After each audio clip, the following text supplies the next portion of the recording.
नमस्कार दोस्तों आज जिस स्टॉक की चर्चा मैं आपके सामने करने वाला हूं उस स्टॉक का नाम आपको आपकी स्क्रीन में दिख रहा होगा। स्टॉक का नाम है Ujjivan small finance bank limited. और ये आपको याद हो कि इस स्टॉक पे मैं तब से वीडियो बना रहा हूं जब ये स्टॉक अपने 52 वीक लो, जी हाँ, 30 से 33 रुपए के आसपास ये स्टॉक ट्रेड कर रहा था। वहां से इस स्टॉक के ऊपर मैंने चर्चा करनी शुरू की थी। मैंने उस समय भी वीडियो बनाया, कहा था कि भाई देखो, डिस्क्लोजर रूप में मेरी या मेरी फैमिली मेम्बर की इसमें इन्वेस्टमेंट है, लेकिन हाँ 30 से 33 पे नहीं, मैंने ख्याल से 36 के आसपास लिया था, 36 से 38 के बीच आसपास वहां पे एंट्री की थी और स्टॉक में बोला था। अब मैं यहाँ भूल गया। मुझे ये लगता है कि ये स्टॉक जितनी निगेटिविटी है, जितने इश्यूज है, क्योंकि उस समय स्मॉल फाइनेंस जो बैंक हैं वो अपने वर्स्ट फेज से गुजर रहे थे, स्पेशली जो माइक्रो फाइनेंस इंस्टीट्यूट हैं और जो आप कह सकते हैं इस प्रकार के लोन हैं, वो बहुत ज़्यादा डिफॉल्ट की ओर बढ़ रहे थे। ऐसे में उज्जीवन जैसे स्टॉक्स में एक बहुत नेगेटिविटी चल रही थी। और अब अगर आप देखोगे तो स्टॉक अपने 52 वीक हाई के आसपास ट्रेड कर रहा है। और इसीलिए आज ये वीडियो बना रहा हूँ, क्योंकि जो कमेंट है वो बहुत अच्छा आया कि भाई देखो, आप हमेशा बॉटम फिशिंग की बातें करते हो, जब स्टॉक बहुत ज़्यादा ये चल रहा हो तब बात करते हो, आप 52 वीक हाई के आसपास क्यों नहीं चर्चा करते हो कि इस स्टॉक में ये चल क्या रहा है और फ्यूचर ट्रिगर या नेगेटिव क्या हो सकते हैं। तो देखो, इसी बात ना मुझे लगा एक छोटा सा वीडियो बनाना चाहिए। डिस्क्लोजर रूप में बता दूं कि आज भी मेरी या मेरी फैमिली मेंबर की स्टॉक में इन्वेस्टमेंट है। हाँ, कुछ प्रॉफिट बुकिंग मैंने जरूर की है, टू बी फ्रैंक, बट उसके बाद अभी भी काफी अच्छा खासा पोर्शन इस स्टॉक का मेरे पास है। और जैसा मैंने कहा, उज्जीवन स्मॉल फाइनेंस बैंक आज भी फॉर अ लॉन्गर टर्म मुझे पसंद आते हैं। ठीक है, तो अब चर्चा करेंगे उज्जीवन के ऊपर कि अगर आप इसमें निवेशित हैं या अभी निवेश की सोच रहे हैं तो क्या माइंडसेट होना चाहिए। प्योरली एजुकेशनल पर्पस के लिए वीडियो होगा।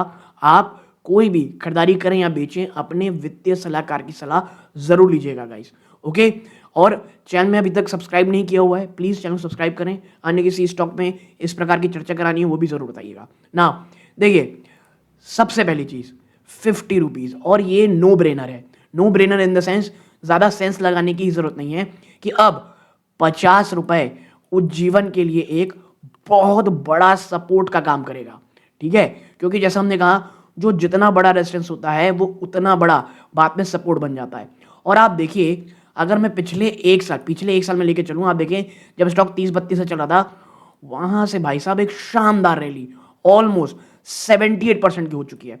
और इस रैली में एक सबसे चीज पता है क्या है, ये कंसोलिडेशन का फेज, बूम, फिर एक थोड़ा लंबा समय, फिर बूम, फिर एक गिरावट आई, एक थोड़ा लंबा चला, फिर एक शानदार बूम, और अब यहां चल रहा है। स्ट्रक्चरली ये चीजें ना बहुत ज्यादा अच्छी होती हैं। और अब उज्जीवन के लिए अगर आप सोच रहे हैं कि भैया अब निवेश करने के लिए सोचना है, तो देखो एक चीज है, स्टॉक ऑलरेडी ऑलमोस्ट निचले स्तरों 78% चल चुका है।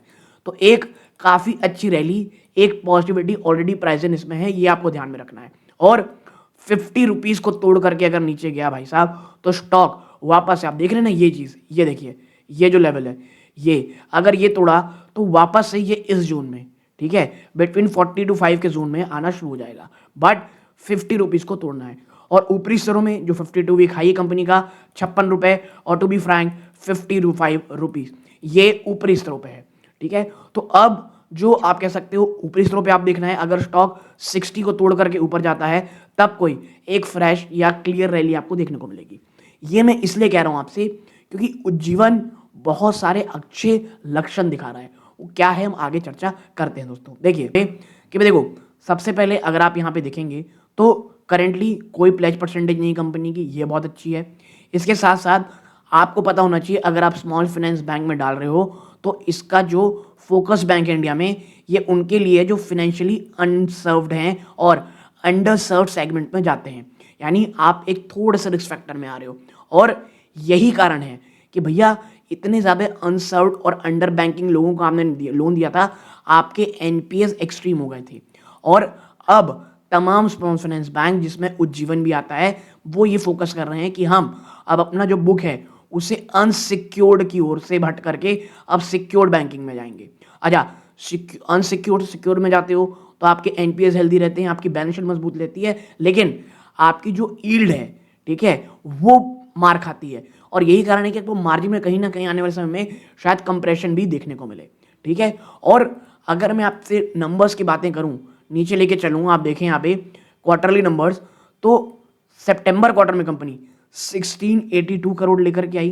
ठीक है, रेवेन्यू में अगर आप देखोगे तो ये कोई बहुत बड़ा जंप नहीं था, बल्कि आप देखेंगे तो एक स्टैग्नेशन ही है 100-200 करोड़ के आसपास की पिछले एक साल में, क्योंकि जो स्मॉल फाइनेंस बैंक कंपनियां हैं वो रेवेन्यू में ना ध्यान दे करके अपनी बैलेंस शीट क्लियर करना चाह रही थी।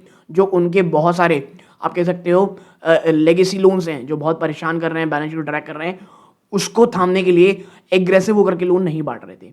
इसमें अच्छा क्या हुआ कि यहाँ पर at the end of the net profit अगर आप देखोगे तो कंपनी ने 122 करोड़ का दिया। अच्छा, कई लोगों को लगे यार ईयर ऑन ईयर तो भयंकर गिरावट है। भाई साहब, स्थिति कितनी बुरी थी ये आपको यहाँ देखना चाहिए, बट कंपनी लगातार प्रॉफिट में रही, ग्रेट। और इससे बड़ी बात जो मुझे अच्छी लगी, आप यहाँ पे नेट एनपीए देखोगे, कंपनी ने अपने नेट एनपीए को 1% के ऊपर नहीं जाने दिया। और उज्जीवन स्मॉल फाइनेंस बैंक, जिसके लिए आने वाले समय एक बहुत बड़ा ट्रिगर ये होगा, यूनिवर्सल बैंकिंग इनको लाइसेंस चाहिए और उसके लिए इन्हें 1% से नीचे अपना नेट एनपीए रखना है। तो कंपनी लगातार इसमें कामयाब है। और याद रखिएगा, सिर्फ उज्जीवन ही नहीं, बहुत सी अन्य बैंक्स हैं स्मॉल फाइनेंस बैंक जो 1% से नीचे लाने की कोशिश कर रहे हैं, ताकि यूनिवर्सल बैंकिंग का जो ट्रिगर है वो इन्हें मिले, जो बहुत सारे सहूलियतें लेकर के आता है। और इसीलिए मैं कह रहा हूँ उज्जीवन ना, ये जो आप नीचे तेजी देख रहे हैं वो है इसलिए क्यों आपकी ग्रॉस एनपीए वो क्वार्टर ऑन क्वार्टर गिरी हुई थी आप देखें, और ईयर ऑन ईयर भी आपकी ग्रॉस एनपीए कम रही और नेट एनपीए भी आपकी गिरावट दिखाई है दोस्तों। ठीक है, ईयर ऑन ईयर नेट में हुआ था लेकिन अभी भी 1% से ऊपर था। देखिए, प्रॉब्लम ये थी कि स्टॉक 30 रुपीज़ में आ चुका था। ठीक है, और मैं हमेशा कहता हूं अगर स्टॉक बहुत ज़्यादा गिरावट ऑलरेडी आपका दिखा चुका है, क्रैश हो चुका है और एक एवरेज या स्लाइटली अब एवरेज भी नंबर देता है, तो भैया वो स्टॉक को तेज़ी ही लेकर जाएगा। उसके बाद कुछ अच्छी चीज़ें आई। अब वो निवेशक जो ये पूछते हैं कि भाई नेक्स्ट पॉजिटिव चीज़ या नेगेटिव चीज़ क्या हो सकती है, वो है कंपनी की जो क्वार्टरली अपडेट आएगी। मैं चेक नहीं किया हूँ कि अपडेट आई है कि नहीं, फिलहाल अभी तक तो नहीं आई है। और अगर वो एक बार आ जाती है, ठीक है, उसमें किस तरह का बिजनेस हो रहा है, दिसंबर क्वार्टर दिसंबर चले जाए, फिर कंपनी शो करेगी कि भैया किस तरह के अपडेट्स हैं, क्वार्टरली अपडेट, क्या एनपीए में अभी और अच्छी हुई है एनपीए या खराब हुए हैं, क्या कंपनी ने जो अपनी एक्सपेंशन है उसे और ज़्यादा की है कि नहीं की है। इसके साथ साथ कंपनी जो सिक्योर्ड लोन की तरफ जा रही है वो उनका जो, क्योंकि 50% से भी ऊपर ये करना है इनको कि सिक्योर्ड लोन को लेकर के जाना है, तो इस रास्ते में क्या कोई अड़चनें आ रही हैं या कंपनी आगे भी बढ़ रही है, ये इनके लिए देखना बहुत बहुत ज़्यादा ज़रूरी है। और हम अगर नीचे चलेंगे, हम कह सकते हैं यहाँ बात कर लेते हैं शेयर होल्डिंग पैटर्न की, तो देखो आपको एक चीज़ मिलेगा कि अब जो पब्लिक होल्डिंग थी वो जून से सितंबर में देखेंगे तो भाई साहब वो लगातार कम हो रही है। देखिए, दिसंबर में ये इतनी थी, फिर आप देखिए मार्च में पब्लिक से माल हट करके कहाँ चला गया, यहाँ पे, फिर यहाँ पे, और अब यहाँ पे आप देखेंगे DIS FIS के पास माल जा रहा है। देखो, प्रोफेशनली मैनेज कंपनी है, ये अच्छी चीज़ है। उज्जीवन मुझे जो पर्सनली पसंद आता है वो इसीलिए आता है कि भाई देखो, निगेटिविटी प्राइस इन है, स्टॉक मुझे ऐसा लगता है अभी भी 78% की रैली हो चुकी है, तो कहीं ना कहीं एक इशू है, बट अभी भी क्योंकि देखो बाजार में से 2-4 दिनों में इतनी गिरावट हुई, स्टॉक फिर भी अपने 50 रुपए के सपोर्ट से काफ़ी ऊपर ट्रेड कर रहा है, तो कहीं ना कहीं ये आपको एक मजबूती, एक स्ट्रेंथ दिखा रहा है। और आप जब यहाँ देखते हो ना 1 मिनट कि DIS में यहाँ पे होल्डिंग किस किस की है, तो यहाँ पे आप पाते हो कि फ्रैंकलिन इंडिया की भाई साहब और 2.93% होल्डिंग है, सुंदरम म्यूचुअल फंड कितनी है, JM फाइनेंशियल कितनी है, आप देखें बंधन लार्ज कैप ने यहाँ पे नई एंट्री ली है 1.31%, इवन बजाज फिनसर्व का जो स्मॉल कैप फंड है वो भी 1.14% में रखा हुआ है। फिर आप देखें DIS की होल्डिंग है, फिर FIS को अगर आप देखोगे तो वहाँ पर भी इंटरनेशनल फाइनेंस कॉर्पोरेशन की है, और एक और है। अब जब हम पब्लिक को ओपन करते हैं ना 1 मिनट, हम जब पब्लिक को ओपन करते हैं तो हम पाते हैं ग्लोब कैपिटल ने भी यहाँ पे होल्डिंग रखी है। एक समय में डॉली खन्ना ने ना 1% के ऊपर की होल्डिंग खरीदी थी, फिर वहाँ से मुझे लगता है कि एटलीस्ट 1% से नीचे उनकी होल्डिंग हो गई है, इसलिए उनका नाम नहीं दिखा रहा है। बट मुझे ये लगता है कि भाई जिनके पास भी 30-32 रुपये के आसपास है स्टॉक, वो एक अच्छे स्टॉक को, हाँ लेकिन ये है, मैं रिस्क आज भी स्टॉक को मानता हूँ। अगर MFI होल्डिंग में, माइक्रो फाइनेंस इंस्टीट्यूट में अगर वापस से दबाव आता है तो भैया ये इनके लिए वापस से एक सरदर्द हो जाएगा। ठीक है, मैं आपसे यही कहूँगा, और जीवन में निवेश कर रहे हैं शॉर्ट टर्म के लिए तो भैया 50 के नीचे के आसपास अपने वित्तीय सलाहकार लें और स्टॉप लॉस लगाएं। बट अगर आप 30, 35, 40, इवन 40-45 के बीच में भी है तो भी आपने लॉन्ग टर्म विजन के लिए ले रखा है, एक अच्छा स्टॉक लिया हुआ है, शायद पेशेंस लगेगा, समय लगेगा। बाजार में अगर बहुत भयंकर गिरावट होगी तो स्टॉक गिरेगा, ये मत सोचिएगा, ठीक है। तो नेक्स्ट ट्रिगर पॉइंट हमारा यही है, या नेगेटिव पॉइंट मैं कहूँगा, क्वार्टरली अपडेट्स और क्वार्टर 4 के नंबर, अब क्वार्टर 3 के नंबर माफ कीजिए अब आएंगे वो।